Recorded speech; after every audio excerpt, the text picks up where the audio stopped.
Ladies and gentlemen, Wayne LaPierre, Executive Vice President of the National Rifle Association. Thank you very much. Thank you.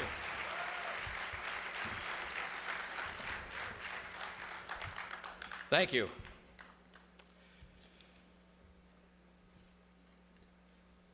I've been leading the NRA in our fight for freedom for more than 2 decades now. We've had some tough fights, and we've been through some rough battles, but we've never backed down. The NRA's 4 million members are among history's most committed, most active, and most political savvy defenders of fundamental freedom that separates us from every other nation on earth. The Second Amendment to the U.S. Constitution is the essence of what being an American is all about. Living truly free as individual citizens.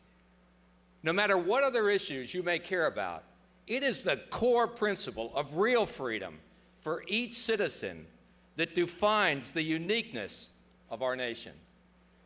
There is no greater freedom than to own a firearm to protect yourself, your family, your community, and your nation.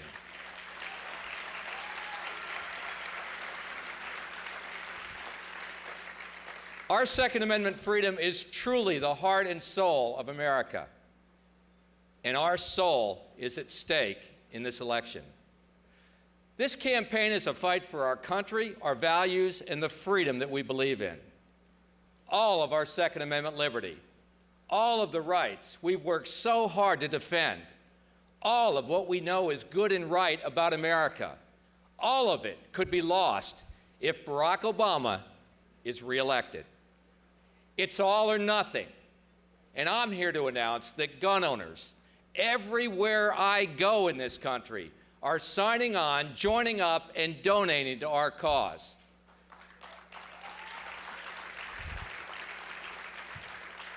The fight is on, and the NRA is all in. Let me put that another way. Time after time, election after election, when freedom is at risk, gun owners step up and make a difference. We're stepping up again, and we're not backing down. And mark my words, when the sun goes down on Election Day, Barack Obama will have America's gun owners to thank for his defeat.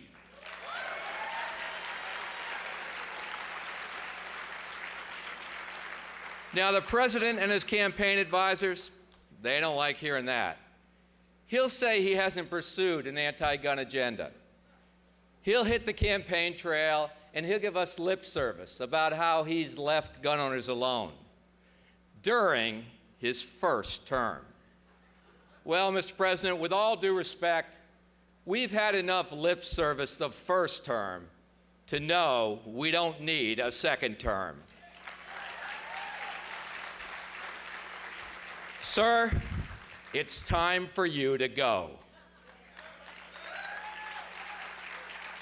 All that first-term lip service to gun owners is just part of a massive Obama conspiracy to deceive voters and hide his true intentions to destroy the Second Amendment during his second term. Getting reelected has been Barack Obama's top goal since the day he was sworn into office. From day one, he's been looking ahead to 2012. He doesn't want to tangle with NRA's 4 million members or with 30 million people who identify themselves with the NRA or with America's 100 million gun owners. So the president and his consultants made a political calculation to avoid the gun issue during his first term, to make us a non-player in his campaign for a second term. Their strategy was clear. Don't enable anti-gun legislation, and when pressed on the issue of gun control, sing a few platitudes to hunters and shooters to make us think that we're respected. Hide, shroud, cloak any and all desires to attack the Second Amendment during the first term. Wait for the second term. Now, don't get me wrong. I've been around long enough to see politicians have a sincere change of heart. But Obama's already signed on to destroying the Second Amendment and our freedom. He's endorsed a total ban on the manufacture and sale and possession of all handguns. He endorsed a ban on the sale and transfer of all semi-automatic firearms. He backed a 500% increase in federal taxes on guns and ammunition. He voted to ban single-shot, over, under, and side-by-side shotguns. He said the right of lawful citizens to carry a firearm for personal protection should be banned nationwide. In fact, he supported efforts to prohibit Americans from keeping a gun in their homes for self-defense. He did all of those things when he thought gun owners in this country didn't matter. Now he wants us to think he's had a change of heart. But clearly, Barack Obama is no Paul on the road to Damascus. His was a pure political calculation, a conspiracy to ensure re-election by lulling gun owners to sleep. Obama learned from history that NRA members can change history in close elections. He remembers 1994, so do all of you, when Bill Clinton shoved his old gun ban down our throats and gun owners had their say at the polls in the next election and control of the House changed hands. Obama remembers 2000. Gun owners turned out in droves and beat Al Gore in Arkansas, West Virginia, even his home state of Tennessee. We, all of us, we made the difference in that razor-thin election, and will make the difference again in 2012.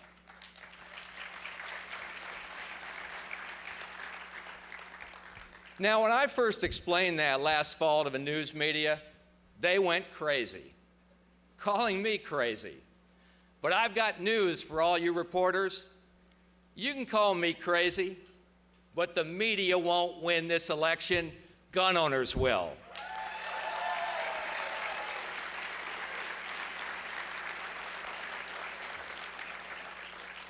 We see the president's strategy crystal clear. Get reelected, and with no more elections to worry about, get busy dismantling and destroying our firearms freedom.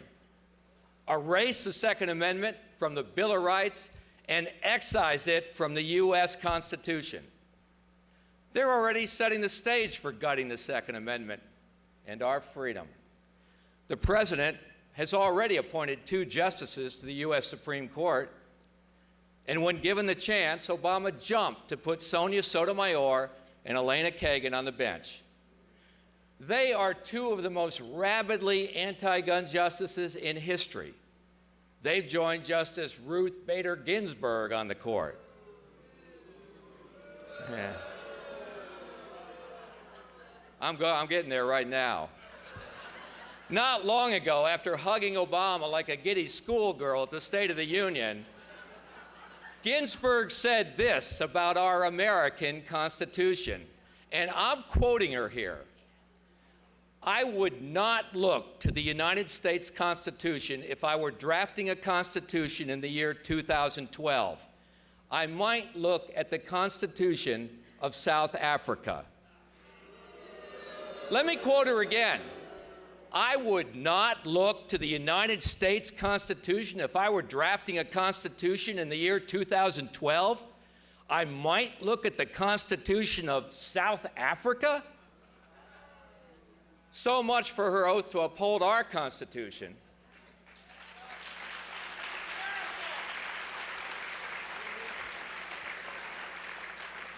If Obama wins re-election, he'll likely appoint 1 and perhaps 3 more Supreme Court justices. If we get 1 more like those 3, the Second Amendment is finished. It'll be the end of our freedom forever, and that is a fact. Operation Fast and Furious is also a fact, but we were never supposed to find out about it. They wanted to create the appearance that straw purchasers in the U.S. caused Mexico's drug wars. So the Justice Department and ATF conspired in secret to allow, encourage, and engage in illegal gun smuggling, knowing full well when they did it that those thousands of guns were headed straight to the cartels.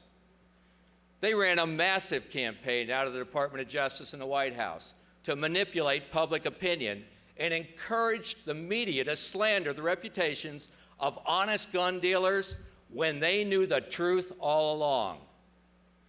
That's the kind of thing you'd expect from some South American dictator, not from a United States Attorney General and not from an American president.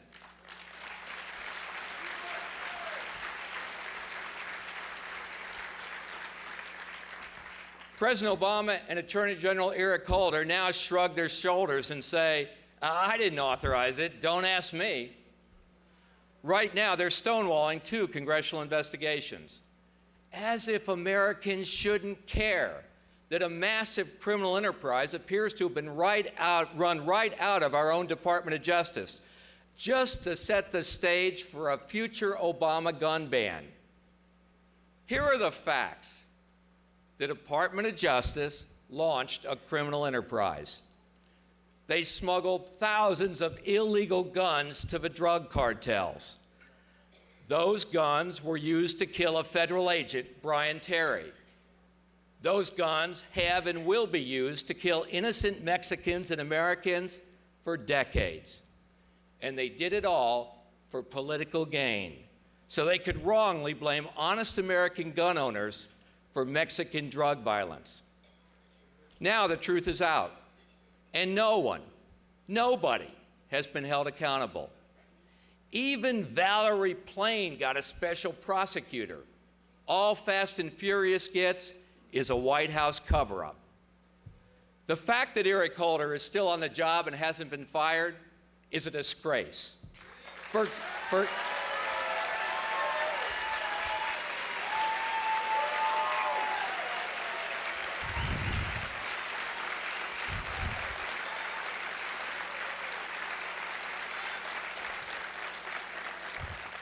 Forget fired, somebody ought to be in jail.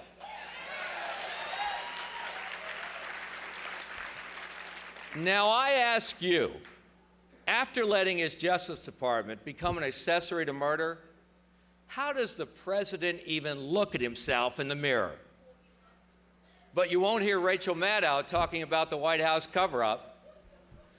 And Chris Matthews may scoff at my speech, but he won't invite me on his program to talk about Fast and Furious. In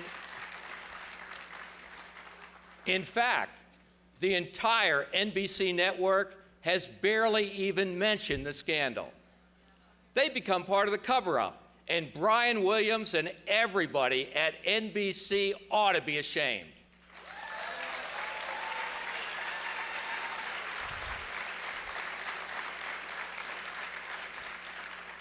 If that wasn't enough, the Obama administration launched that secret operation while it was also working behind the scenes at the United Nations. In the shadows, I believe they've all but signed off on an international arms trade treaty that could effectively ban or severely restrict civilian ownership of firearms worldwide. I've been around long enough to know that the UN has little regard for our Constitution and none at all for the Second Amendment. But I never thought I'd see the day when an American White House would tolerate a proposal that would literally gut one of our most fundamental freedoms in this country. So I went to New York a few months ago to testify before the UN. Talk about an out-of-body experience. It really was. I looked out there, and there were representatives sitting there looking at me from Libya, Russia, China, and Cuba, North Korea, and Syria, and Iran, all those great bastions of freedom. And I looked them right in the eye, and I told them about American freedom, and that they had no authority whatsoever to mess with it. No way, no how.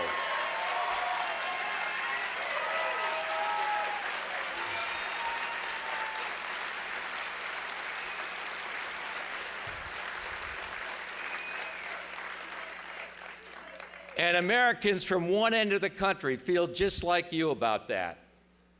But the sad part is, you won't hear those words from President Obama because he wants to be part of that club of governments.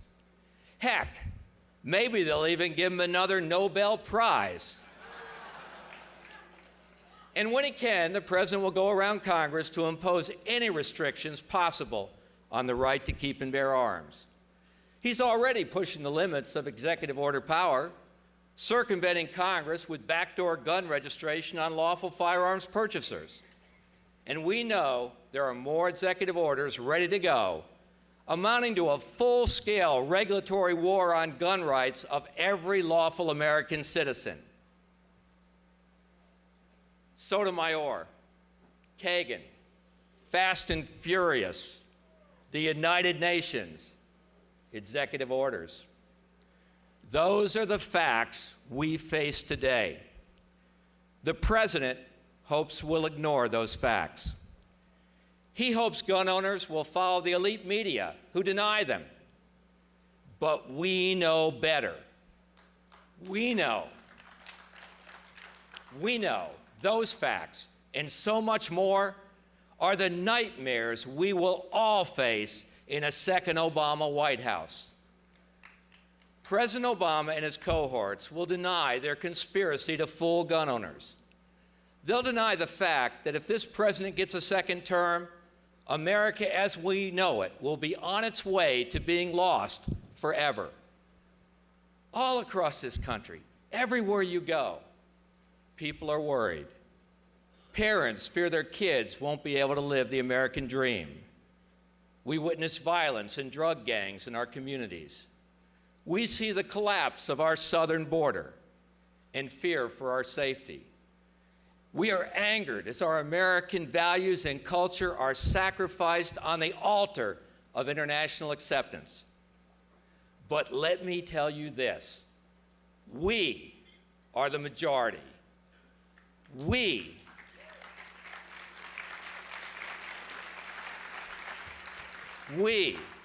the majority, see the soul of the nation, of our individual freedom, and we see it on the brink of being destroyed. And gun owners are answering the call all across this country to fight back, to save America. Between now and Election Day, we're taking our message directly to the voters in battleground states where this race will be won or lost, where America will be won or lost. Gun owners and Americans who care about our great freedom are stepping up and supporting our cause. We'll spend and do whatever it takes to tell the truth that the media ignores. We're going all in for this election. And if you don't believe me, take a look at this brief sample of what's to come.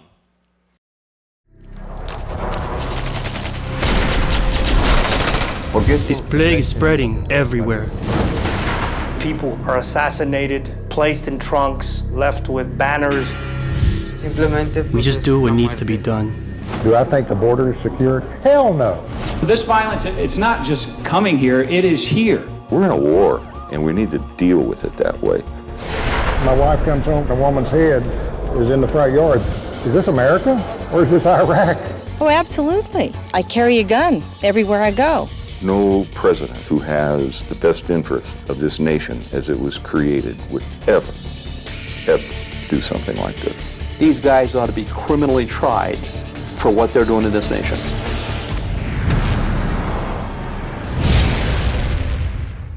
The Sinaloa cartel is in Alamance County. That's why the federal government has designated our area a high-intensity drug area. Ohio has become a distribution point for the Mexican cartels. They have their foothold here. There's lots of woods, not too many roads, plenty of space to hide in. The violence on the border and here is not but 48 hours away. We have some of that violence here. We have murders. We had a kidnapping. The coyotes with the human smuggling, we see them here on a pretty steady basis. It's not a political issue, it's a national security issue. It's absolutely an invasion of America. And if we don't stop it, innocent people will die.